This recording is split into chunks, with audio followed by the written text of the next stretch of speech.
Assalamualaikum warahmatullahi wabarakatuh. Oke, teman-teman, kita akan menyimak kembali skill 1 2 3 secara detail. Oke, nah hari ini skill pertama yang kita bahas, ini skill yang sangat penting sekali. Jika kamu bisa menguasai skill ini, itu insya Allah nomor 1 sampai 15 itu akan mudah kamu jawab. Jadi skill yang pertama itu judulnya subject and verb. Dalam bahasa Inggris, sebuah kalimat mesti terdiri dari setidak-tidaknya ada satu subjek dan satu verb. Sekurang-kurangnya ya. Jadi contohnya di sini sudah ada I teach TOEFL every Monday. Jadi ada subjeknya I, verbnya teach. Kalimatnya sudah lengkap. Kalaupun TOEFL every Monday nggak ada masalah. I teach itu sudah lengkap kalimatnya. Nah, dalam soal TOEFL ini yang paling penting, mengisi titik-titik itu, titik yang diisi itu biasanya pertama subjeknya yang hilang. Biasanya titik-titiknya di depan. Yang kedua, verbnya yang hilang. Predikatnya yang hilang. Biasanya titik-titiknya di tengah. Nah, yang ketiga bisa jadi subjek dan verbnya nggak ada sama sekali. Nah, jadi itu yang kita cari. Jadi harus dipahami begitu cara menjawabnya. Jadi tidak menerjemahkan, tahu pun arti terjemahannya sama sekali tidak membantu. Oke, bisa dipahami ya. Nah sekarang hal berikut yang harus kita pahami adalah yang bisa sebagai subjek itu apa saja. Kemudian yang bisa sebagai verb itu apa saja. Jadi sudah saya bilang di depan bahwa sebuah kalimat mesti ada satu subjek, satu verb. Subjek selalu letaknya di depan, verbnya sesudahnya, tidak bisa dibalik. Nah, yang pertama yang bisa sebagai subjek itu namanya noun. Noun itu artinya kata benda. Ada contoh di situ ada car, house, boy, student. Jadi kalau ada titik di depan bisa jadi jawabannya kata benda. Yang kedua bisa juga kemungkinan noun phrase. Noun phrase ini frase kata benda. Frase itu artinya kelompok kata. Dia sebetulnya kata benda juga, cuman jumlah katanya lebih dari satu. A small car. Beda dengan car tadi. Kalau car kan cuma satu kan. Ini small car. The big house, jumlah katanya ada 3. Jadi kalau lebih dari satu biasanya namanya a noun phrase atau frase kata benda. Nah yang ketiga yang bisa sebagai subjek adalah kata ganti atau pronoun. Kamu sudah pernah belajar di SMP atau bahkan SD, I, you, we, they, she, he, it. Jadi kalau ada titik di depan, bisa jadi kemungkinan jawabannya adalah salah satu di antara 3 ini. Kata benda, frase kata benda, atau kata ganti. Bisa dipahami ya? Nah yang kedua, berikutnya verb. Verb atau predikat bisa juga. Yang bisa sebagai verb itu dalam bahasa Inggris, TOEFL, yang pertama to be. To be itu ya bisa am, kalau subjeknya I, bisa is, bisa are, was, were, be, been, dan being.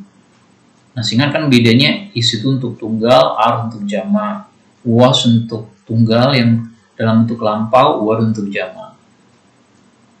Oke, saya kira tidak sulit dipahami. Yang kedua yang bisa sebagai verb adalah modals. Modals itu misalnya will, itu modal namanya. Bentuk keduanya would. Can, bentuk keduanya could. Shall, bentuk keduanya should. May, bentuk keduanya might. Atau must. Jadi semuanya modal. Itu bisa sebagai verb. Yang ketiga yang bisa sebagai verb adalah kata kerja atau verb itu sendiri. Nah, kata kerja yang bisa sebagai verb itu ada kata kerja bentuk pertama, kata kerja bentuk kedua, atau kata kerja yang pakai S atau ES. Contohnya nih sudah saya kasih tahu play, plays misalnya. Sedangkan yang keempat yang bisa sebagai verb adalah have atau has. Plus kata kerja bentuk ketiga. Misalnya she has gone. Jadi has gone ini adalah verbnya. Nah, jadi 7 jenis kata ini penting untuk dipahami karena kita akan bertemu dengan mereka ini sering sekali. Jadi kalau bisa memahami bahwa yang bisa sebagai subjek ada 3, yang bisa sebagai verb ada 4, itu mudah-mudahan mudah menjawabnya. Oke, sekarang kita lihat contoh soal TOEFL ya. Coba pertanyaan yang pertama ini. Yang pertama ini, titik-titiknya di depan. Kalau titik-titiknya di depan, kemungkinan yang hilang apanya? Apa? Subjek ya. Karena kan kita cari cuma subjeknya saja yang hilang, verbnya saja yang hilang, atau dua-duanya yang hilang. Nah, karena titiknya di depan, pasti subjek yang hilang. Pertanyaan berikutnya, verbnya ada nggak? Nah, jawabannya ada. Ini verb. Was ini verb. Nah, jadi dalam kalimat ini subjeknya yang hilang, verbnya sudah ada, sehingga yang kita cari cuma subjek saja. Nah, tadi kita tahu bahwa bisa sebagai subjek ada 3. Apa saja yang 3 tadi? Kata benda, frase kata benda, atau kata ganti. Kita cek satu-satu. Loudly ini bukan kata benda, yang ada li-nya biasa kata keterangan atau adverb. Nah, karena dia adverb, dia nggak bisa sebagai subjek. In the morning, kata keterangan juga, keterangan waktu, nggak bisa juga. The phone, nah phone ini kata benda. Bells juga kata benda. Jadi jawabannya kalau nggak C, D. Nah, tapi jawabannya kan nggak mungkin 2. Nah, perbedaannya, coba perhatikan, perbedaan antara C dan D itu kalau phone, itu tidak ada S-nya, kalau bells ada S-nya. Masih ingat materi di SMP dulu? Bedanya apa? Kalau phone ini berarti tunggal, kalau bells yang ada S-nya berarti jamak. Nah, jadi jawaban subjeknya apakah tunggal atau jamak? Kita lihat lagi verbnya. Verbnya was. Was ini tunggal apa jamak? Tunggal. Sehingga jawabannya adalah phone. Jadi tidak dengan menerjemahkan. Karena kalau menerjemahkan dua-duanya masuk akal. Telepon berdering terus-menerus selama berjam-jam. Bell berdering terus-menerus selama berjam-jam. Masuk akal. Sementara yang ditanyakan strukturnya. Oke, demikian contoh yang pertama. Nah, contoh yang kedua, kita lihat pada awal kalimat ada kata newspaper.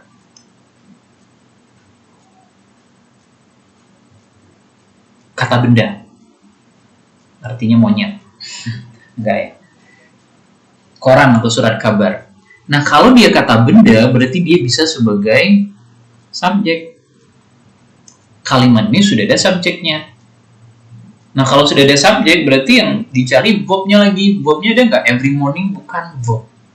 Jadi yang hilang verbnya saja. Nah, tadi kita ingat yang bisa sebagai verb itu apa saja tadi? Ada to be, ada modal, will, would, kemudian ada kata kerja bentuk pertama, kedua, dan pakai S. Kemudian have atau has yang ditambah verb 3. Yang itu sebagai verb. Delivery, noun, kata benda, nggak mungkin. Are, ini ada to be.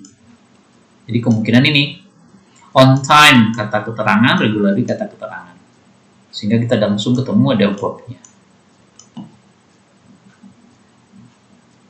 Oke, bisa dipahami ya. Jadi pertanyaan ini cuma berkisar antara subjek, verb. Subjek yang hilang atau verbnya hilang, atau bisa saja dua-duanya hilang. Nah, contoh yang ketiga, ini agak menarik, berbeda dari yang sebelumnya. Pada kalimat bagian awal pada kalimat sudah ada kata the plane. Berarti ini kata benda. Kata benda berarti dia sudah bisa sebagai subjek. Terus kita cari verbnya. Apakah landing verb? Verb ing tadi tidak verb ya. Yang bisa sebagai verb cuman verb 1. Terus verb 2. Kemudian verb pakai S. Nggak ada verb ing. Oke? Jadi ini bukan verb. Jadi yang dicari kayaknya verb saja. Nah, coba perhatikan. Pilihan jawaban ada yang pertama, it is. Sudah ada subjeknya, it juga sudah subjek, berarti ini sudah pasti salah. Karena nggak mungkin double subjeknya. The plane sudah subjek, it juga subjek. Ini kan pronoun tadi ya, kata ganti. Yang B juga ada it, sudah pasti salah juga. Sehingga kemungkinan kalau nggak C, D. Kalau nggak Charlie, Delta. Ini to be bisa sebagai verb. Ini will be bisa sebagai verb. Bedanya apa? Kalau yang C ini is descending, ada verb ing di sini. Sementara ini juga ada verb ing, jadi double. Nggak mungkin, sehingga ini jawaban yang paling tepat. Oke, saya kira itu contohnya. Nah, untuk selanjutnya kita kerjakan latihan. Latihan ini bukan ABCD, tapi benar salah. I itu incorrect, salah. C itu correct. Jadi nomor 1 dan nomor 2 sudah dikerjakan. Coba lihat kenapa 1 dan 2 ini nomor 1 ini kenapa salah? Coba perhatikan. Pada kalimat ini subjeknya sudah ada belum? Sudah ya, ini subjeknya. My best friend. Terus verbnya always bukan verb, itu adverb ya. Helpful yang ada full-fullnya ini biasanya kata sifat. Careful, meaningful, beautiful, sayful enggak ya. Itulah dia kenapa salah, karena ada subjek tapi tidak ada verb. Nah, nomor 2 dinyatakan benar. Kenapa? Coba lihat. Subjeknya sudah ada, the bus schedule. Ini subjeknya. Verbnya juga sudah ada, has changed. Tadi have atau has bisa sebagai verb. Jadi sudah lengkap, makanya ini benar. Oke. Nah, silakan di pause dulu sebentar. Nanti baru kita diskusikan jawabannya. Oke, di pause ya. Oke. Nah, sekarang kita lanjutkan. Kamu isi tadi ya sebelum di pause. Nomor 3 kita lihat. Yang kita cari cuma subjek dan verb, karena latihan ini fungsinya secara cepat kita bagaimana membiasakan diri mencari subjek dan verb dalam sebuah kalimat. Nomor 3, subjeknya ada nggak? Accidentally, yang ada Lily itu namanya adverb, jadi nggak bisa sebagai subjek. Subjeknya nggak ada, berarti kalimatnya salah. Walaupun verbnya ada, drop. Jadi incorrect. Nomor 4, subjeknya ada kan? The customer, ada subjeknya. Kemudian verbnya lagi paying bukan verb. Verbing itu bukan verb dalam TOEFL.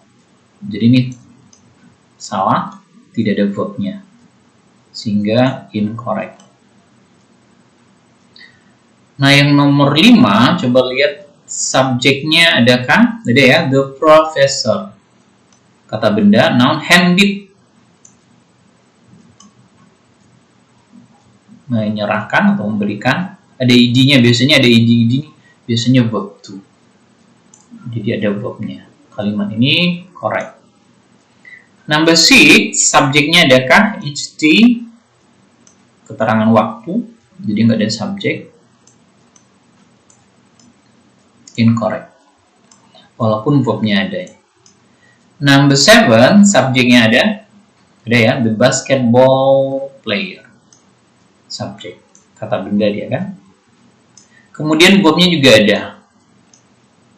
So, correct. Terus yang nomor 8, subjeknya the new student. Frasi, kata benda. Verbnya in bukan verb, kelas bukan, talkative bukan. Talkative ini kata sifat. Jadi incorrect. Number 9, subjeknya verbnya juga nggak ada. Subjeknya sebetulnya ada, walking verbnya nggak ada ya. Jadi incorrect. Nomor 10, the whales. Subjeknya kan paus. Kemudian headed, ada verbnya. Sehingga correct. Oke, demikian penjelasan saya tentang skill 1. Kita lanjutkan untuk skill yang kedua.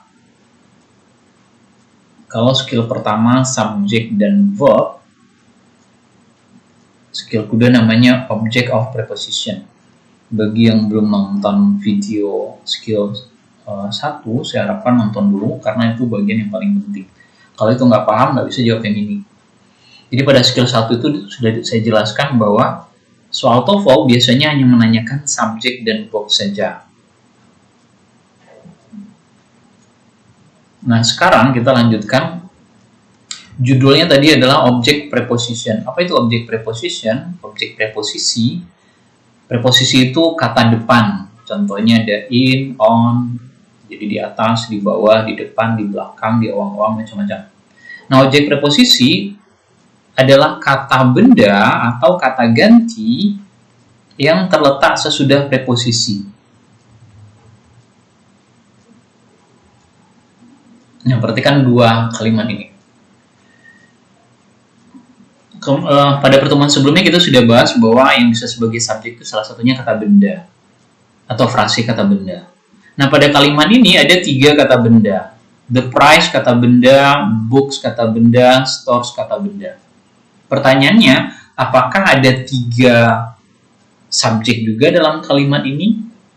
Kan ada 3 kata benda ini atau 3 frase kata benda. Apakah juga ada 3 subjek? Jawabannya tidak. Kenapa? Karena yang 2 ini namanya objek preposisi. The books,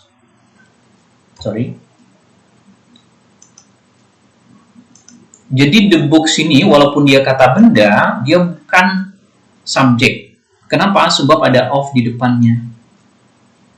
Kata benda yang ada preposisi di depannya, kata benda itu nggak bisa sebagai subjek. The stores, walaupun kata benda, dia nggak bisa juga sebagai subjek karena ada in di depannya. Jadi subjeknya adalah the price. Jadi kalimat ini bukan berarti subjeknya ada 3. Verbnya is. Jadi harus dipahami tidak semua kata benda itu bisa sebagai subjek. Pada kalimat kedua juga sama. Ada the trip, the island, Saturday.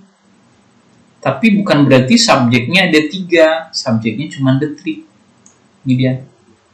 The island, walaupun kata benda nggak bisa, ada to di depannya. To ini termasuk preposisi.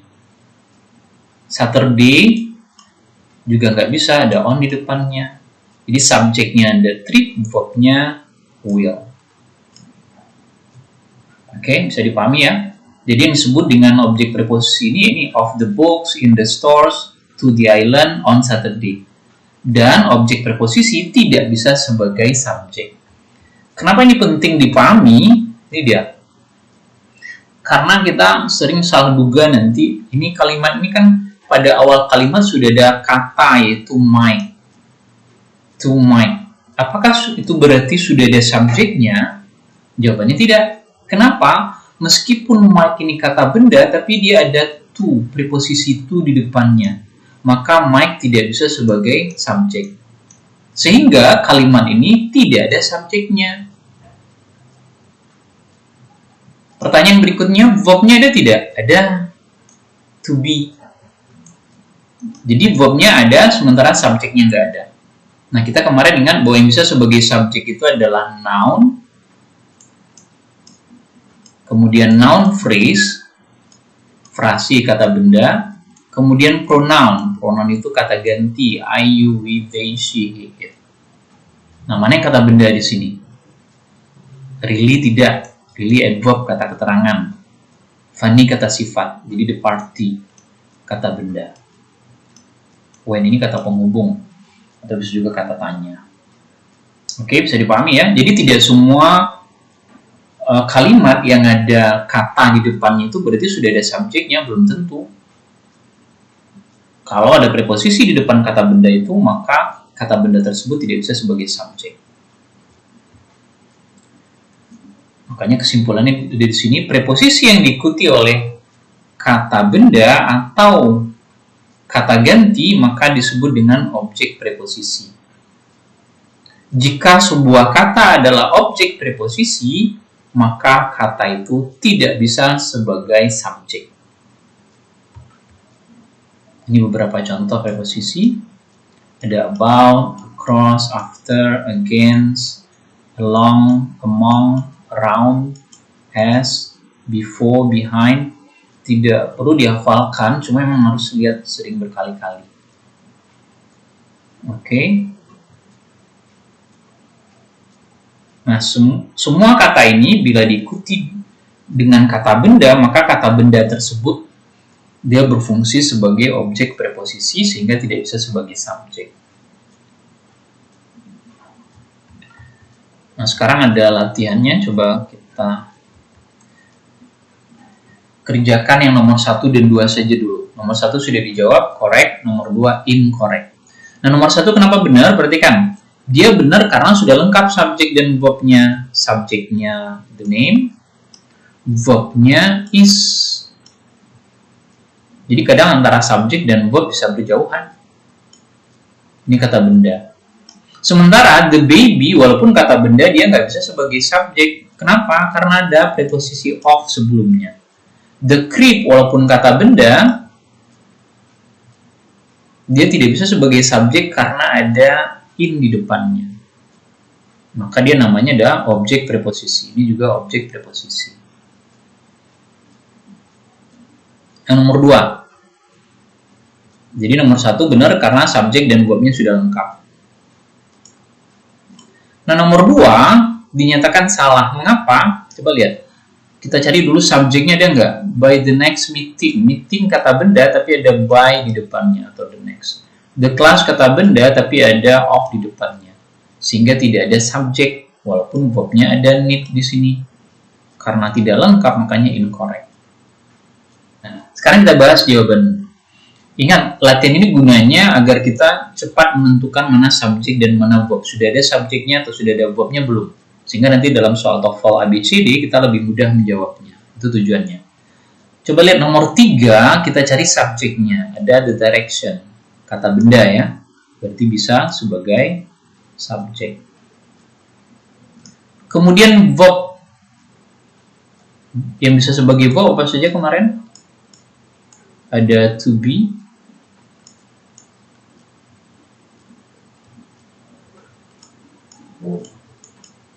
Ada modal. Sorry agak susah nulis pakai modal. Kemudian ada kata kerja. Kata kerjanya verb 1 atau verb 2 atau juga verb s. Anggap aja bagus ya. Kemudian yang ketiga yang bisa sebagai verb itu ada have atau has yang diikuti oleh kata kerja bentuk ketiga. Oke, kembali kita ke sini. Jadi subjeknya ada, verbnya nggak ada modal, nggak ada kata kerja, nggak ada to be, kata kerja juga nggak ada, have nggak ada, has nggak ada, sehingga incorrect. Nomor 4, kita cari subjeknya dulu. Heavy rain, hujan lebat. Tapi nggak bisa sebagai subjek sebab ada of. The night, tidak bisa sebagai subjek, ada throughout. Kita cari lagi. The walkways, ini kata benda dan tidak ada preposisi di depannya. Berarti dia bisa sebagai subjek. Are, to be, bisa sebagai verb. Sehingga correct, karena sudah lengkap subjek dan verbnya. Sekarang nomor 5. Nomor 5 kita cari subjeknya during, bukan, ini preposisi. Berarti objek preposisi. It's kata kerja, tapi tidak ada subjek, sehingga incorrect. Number 6, subjeknya ada in the morning, nggak bisa. Concert juga nggak bisa sebab ada after di depannya. After ini preposisi. Nah, walaupun verbnya ada, kalimat ini salah karena tidak ada subjek. Incorrect. Kemudian number 7, nomor 7, subjeknya summer nggak bisa. Ada in di depannya. Trip. Trip ini kata benda, jadi bisa dia sebagai subjek. Sekarang kita cari verbnya lagi. Ada is, to be, jadi bisa sebagai verb. The mountains, walaupun dia kata benda, tapi karena ada to di depannya, dia nggak bisa sebagai subjek. Jadi subjeknya cuma the trip. Maka kalimatnya sudah lengkap, correct. Next, nomor 8. Adakah subjeknya? Ada box kata benda tapi ada in di depannya, shelf kata benda tapi ada on top di depannya, cabinet kata benda tapi ada off di depannya, halfway kata benda tapi ada in di depannya, house kata benda tapi ada off di depannya. Jadi walaupun kata-katanya panjang, dia bukan kalimat. Bahkan subjek saja tidak. Incorrect. Number 9. Kita cari subjeknya. Her purse. Purse itu dompet. Tapi karena ada with di depannya, maka dia nggak bisa sebagai subjek. Her hand. Kata benda, tangan. Tapi karena ada in di depannya, maka dia nggak bisa sebagai subjek. Meskipun verbnya ada run. Jadi, incorrect.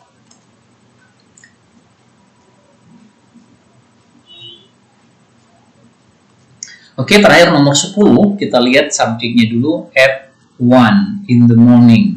Ini keterangan waktu nggak mungkin. The alarm clock. The alarm clock kata benda.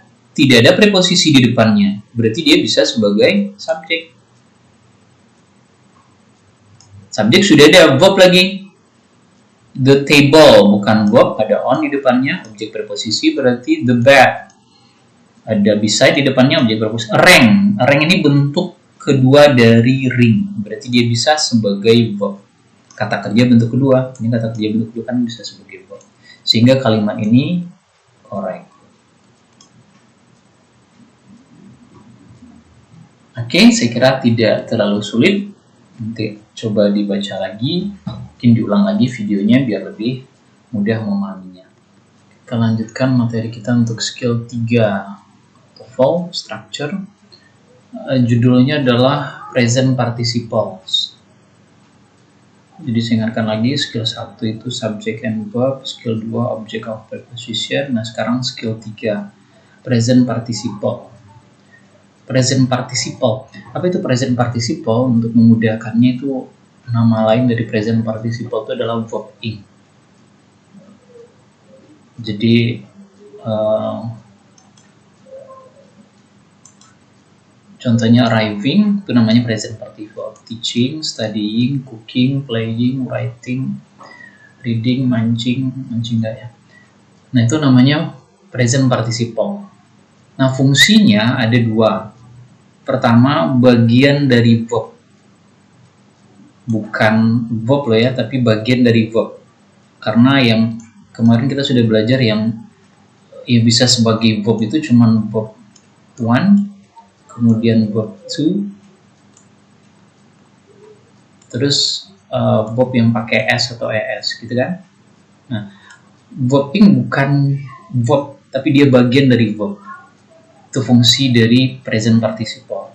Fungsi yang kedua sebagai adjektif atau kata sifat. Berikut kita lihat contohnya. Ini, yang pertama fungsinya sebagai verb. Bagian dari verb. Kapan verb ing itu bagian dari verb? Kalau ada to be di depannya. Ada am, ada is, ada are, maka dia bagian dari verb. Oke, contohnya ini. Kalimat ini subjeknya yang mana? The train ya. Oke, ini subjeknya. Terus verbnya yang mana? Is. Sudah ada verb. Jadi arriving bukan verb, dia bagian dari verb. Nanti kita lihat maksudnya apa lebih jauh. Tapi pahami dulu, verb ing itu tidak bisa berdiri sendiri sebagai verb. Dia hanya bisa bagian dari verb kalau ada to be di depannya. Kalau ada am, is, are, was, were misalnya. Contoh yang kedua, subjeknya yang mana? The student. Kata benda. Verbnya yang mana? Are. To be. Jadi speaking itu bagian dari verb, sama kayak arriving. Nah, kenapa kita perlu belajar ini? Coba perhatikan. Nanti kan kita lihat soal TOEFL yang setelah ini. Tapi sebelumnya coba dulu.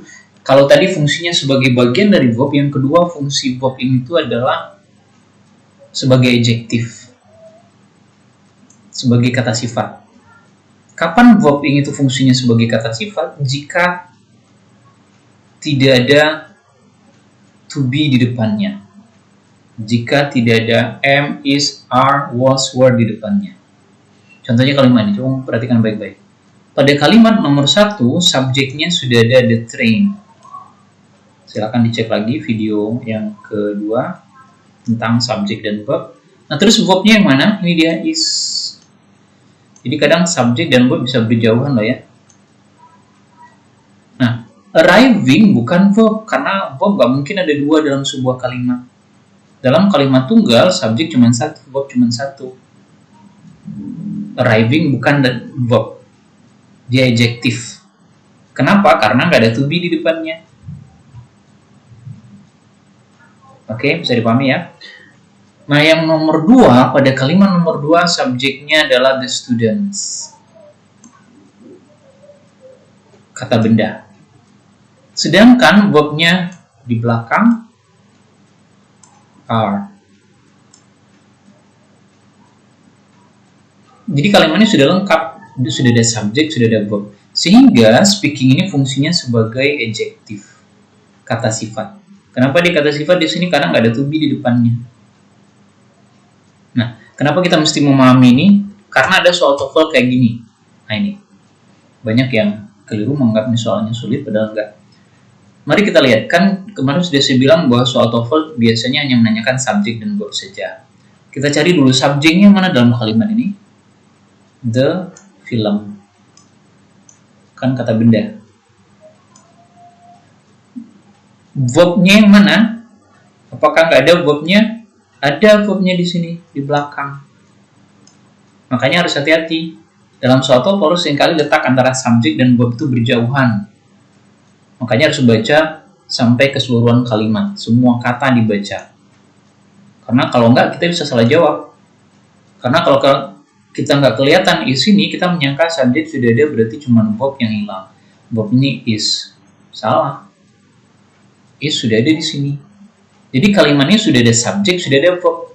Artinya dia nggak perlu subjek, nggak perlu verb lagi. Jadi ini bisa dicoret. Ini bisa dicoret. Karena sudah subjek. Ini bisa dicoret karena sudah ada verb. Ini juga bisa dicoret karena sudah ada verb. Sebab kalau ini dimasukin ke sini, ada dua subjek atau ada dua verb.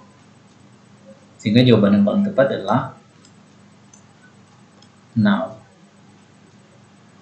Ini tidak mempengaruhi subjek dan verb, subjeknya tetap ini, verbnya tetap ini. Oke, bisa dipahami ya. Sekarang kita lihat latihannya. Nomor 1 sudah dijawab, ini contoh kan. Ini correct, ini incorrect. Pertanyaannya adalah, mengapa nomor 1 ini benar? Karena sudah lengkap. Kita lihat subjeknya yang mana. The crying baby. Ini subjeknya. Verbnya sudah ada, sudah needs. Crying ini bukan verb karena nggak ada to be di depannya. Fungsinya sebagai kata sifat, the crying baby. Bayi yang sedang menangis. Walaupun nggak tahu artinya nggak masalah. Nah, nomor 2, incorrect di sini. Mengapa salah? Coba perhatikan. Kita lihat subjeknya clothes. Kata benda ya. Verbnya ada dua di sini. Ada are, ada should. Ini verb. Ini juga verb. Ini subjek. Kalimat ini salah karena ada dua verb. Itulah kenapa incorrect. Tujuan latihan ini adalah mengenali subjek dan verb dengan cepat. Kita mulai dulu dari subjeknya mana pada kalimat ini. The waitress. Paham ya kenapa itu subjek? Karena ini kata benda. Terus kita cari verb lagi. Verb itu kan kalau nggak to be, modal, kata kerja, atau have. Ini verb ing bukan verb. Streaming sub juga bukan verb. Steaming, waiting ini juga. Jadi incorrect karena ada subjek tapi tidak ada verb. Jadi kalimatnya cuma subjeknya aja dong. Nah, nomor 4 kita lihat subjeknya ada nggak? Setelah kita cek ada ini most of stacking workers. Kata benda ya, atau frase kata benda.